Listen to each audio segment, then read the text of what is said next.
कृष्ण जन्माष्टमी के अवसर पर आइए सुनते हैं भगवान श्री कृष्ण की जन्म कथा। भाद्रपद कृष्ण अष्टमी को श्री कृष्ण जन्माष्टमी कहते हैं क्योंकि यह दिन भगवान श्री कृष्ण का जन्म दिवस माना जाता है। इसी तिथि को घनघोर अंधेरी रात को रोहिणी नक्षत्र में मथुरा के कारागार में वसुदेव की पत्नी देवकी के गर्भ से भगवान श्री कृष्ण ने जन्म लिया था। यह तिथि उसी शुभ घड़ी की याद दिलाती है और सारे देश में बड़ी धूमधाम से मनाई जाती है।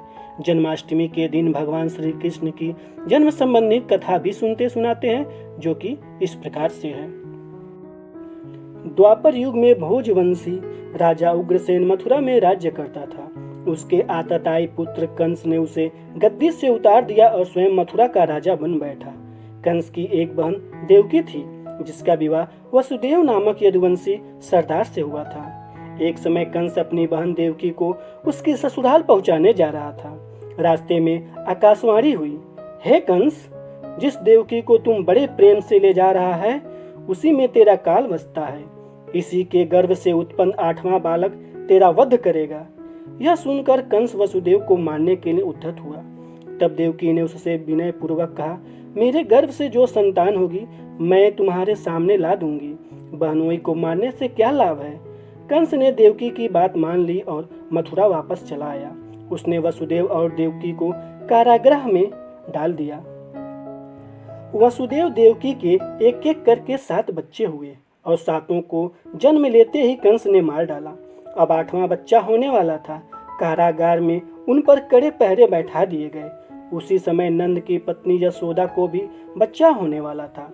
उन्होंने वसुदेव देवकी के दुखी जीवन को देख 8वें बच्चे की रक्षा का उपाय रचा। जिस समय वसुदेव देवकी को पुत्र पैदा हुआ उसी समय संयोग से यशोदा के गर्भ से एक कन्या का जन्म हुआ, जो और कुछ नहीं सिर्फ माया थी। जिस कोठरी में देवकी वसुदेव कैद थे उसमें अचानक प्रकाश हुआ और उनके सामने शंख चक्र गदा पद्म धारण किए चतुर्भुज भगवान प्रकट हुए।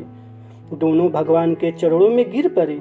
तब भगवान ने उनसे कहा, अब मैं पुनः नवजात शिशु का रूप धारण कर लेता हूँ। तुम मुझे इसी समय अपने मित्र नंद जी के घर वृंदावन भेजाओ और उनके यहाँ जो कन्या जन्मी है उसे लाकर कंस के हवाले कर दो।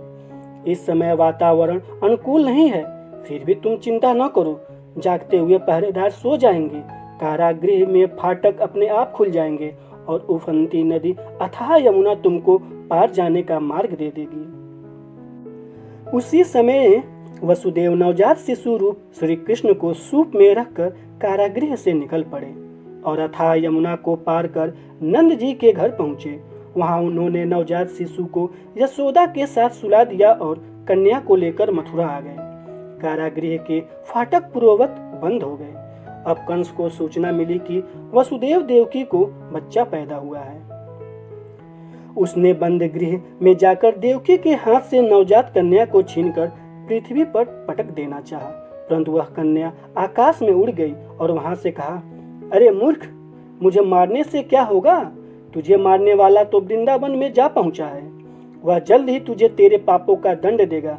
यह है श्री कृष्ण की जन्म कथा।